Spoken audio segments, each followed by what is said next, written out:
sommes en direct du Hilton Hotel de Yaoundé et vous regardez Entrée libre. L'humour au Cameroun a un nom et c'est Charlotte Ntamak, la digne représentante du Cameroun au Parlement. Mais Yéga, Charlotte. Yéga. Il y a un peu de Vita-Cola là, avec du cola. J'aime beaucoup le Vita-Cola. Pourquoi? Parce que ça a des vertus thérapeutiques. mais vous savez bien que pour les hommes, c'est encore plus... Mais on ne dira... Pas du tout. On parle pas de ça. C'est interdit. Hein. Au moins de 15 ans. Voilà. C'est ça. Ça va? Ça va très bien, merci. Comment se porte le Parlement? Très bien. Et surtout Charlotte? Je vais bien, merci. On a appris entre-temps que vous aviez convolé en juste noces. Félicitations. Merci. Ça va? Vous vous en sortez? Très bien, merci. Ça va, tout va bien. Tenir le tablier, hein? Faire la papote? Oh, ça jouer? Dépend. Oui. Allez, avec vous, on reparle de Je suis Charlotte, votre deuxième pièce de théâtre après Don't Cry Stand Up, écrite et mise en scène par Edouard Elvis Mvouma, l'écrivain, que vous avez récemment présenté au FITEB. C'était du côté du Bénin. Oui, tout à fait.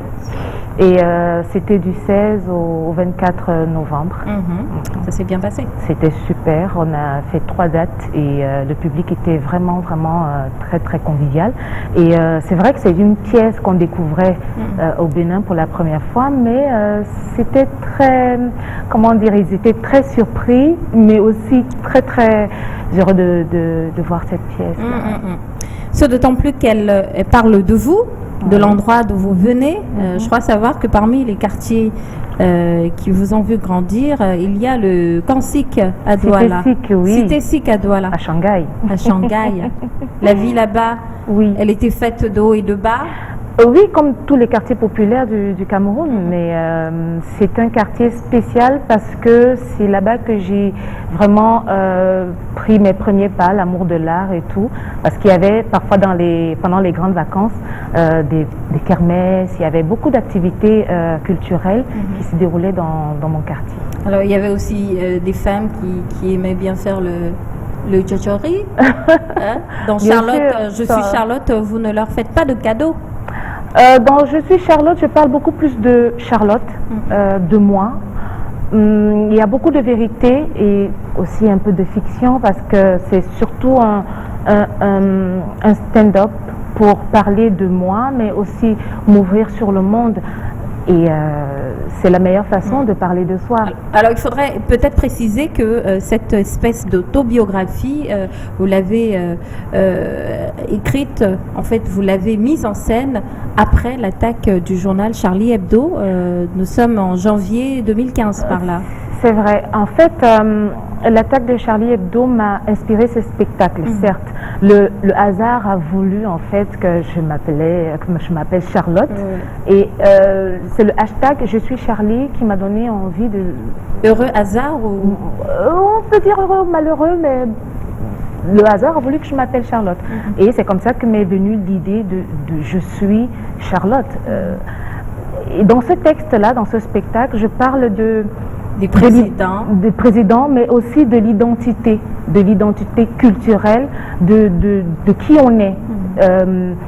Je parle de Charlotte en tant que prénom, parce que c'est pas un prénom africain. Et je me demande, mais pourquoi est-ce que j'ai pas plutôt eu tel ou tel autre nom? Parce que Charlotte, je ne sais même pas ce que ça signifie. Intenter un procès à vos parents, c'est ça? Oui, mais enfin, j'aurais voulu m'appeler autrement que Charlotte, peut-être. Autrement peut-être Charlie. Enfin, il y a beaucoup d'anecdotes à l'intérieur du spectacle. Mais vous n'hésitez pas à y aller avec beaucoup d'ironie et de dérision. Oui. Beaucoup de calembours aussi. Il y en a quelques-uns. Disons que vous avez eu l'occasion de partager la scène avec des jeunes que vous aviez formés à l'Institut français. On a une suite du projet. Qu'est-ce qu'elles sont devenues? Alors, le projet, c'était lors de ma présentation à l'Institut français, dans les 2 instituts français, Douala ou Yaoundé.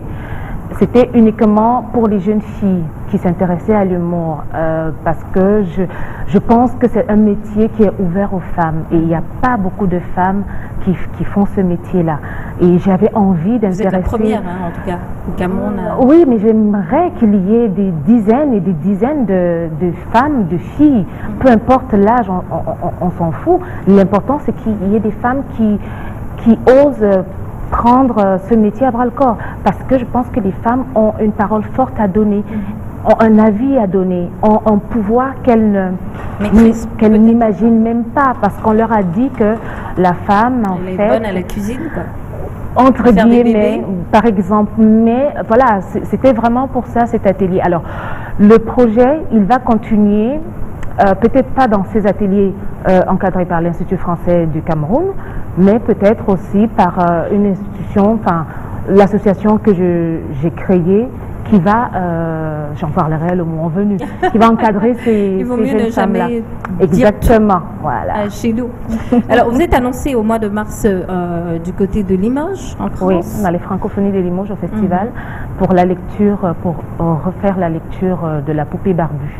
Donc, il y aura plus de chances qu'on retrouve Je suis Charlotte?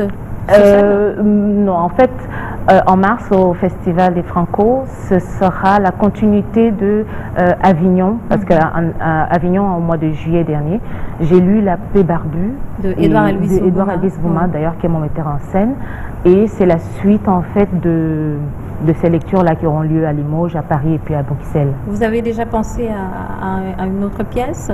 Est-ce que ce sera toujours Elvis? Jusqu'ici, on s'entend très bien. C'est-à-dire que quand on travaille, on arrive à trouver des choses, de très belles choses ensemble. On a une belle alchimie. Pourquoi pas, peut-être la prochaine fois, quand j'aurai un troisième one-woman show, peut-être j'aurai un autre metteur en scène, mais on ne sait pas. Pour l'instant, j'ai envie juste de faire connaître Je suis Charlotte. Oui, Je suis Charlotte. Ouais. Et c'est tout de suite sur Entrée Libre.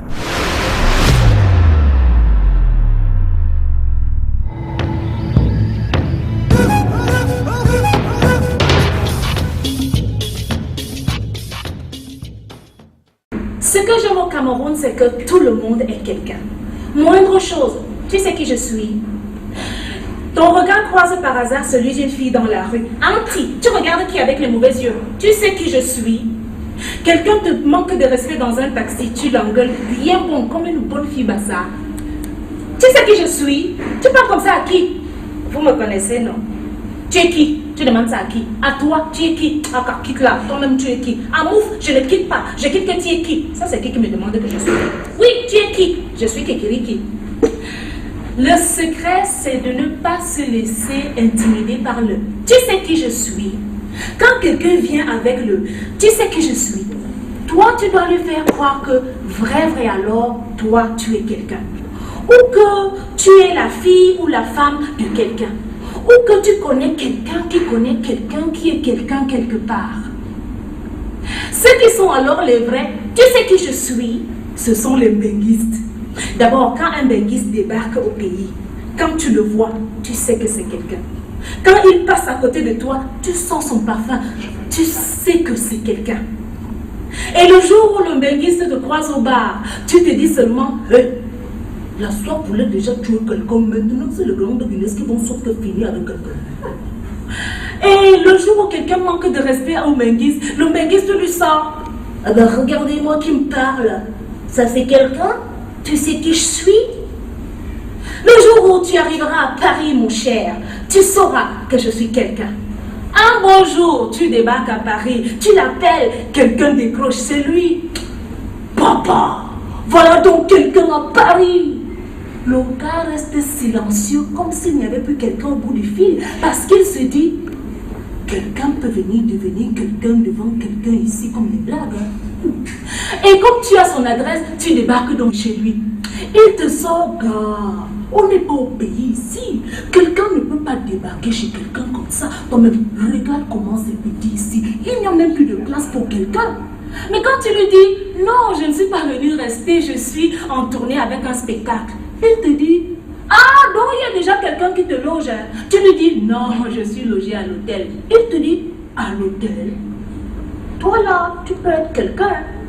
C'est là que tu comprends que celui qui veut te faire croire qu'il est quelqu'un n'est pas toujours quelqu'un.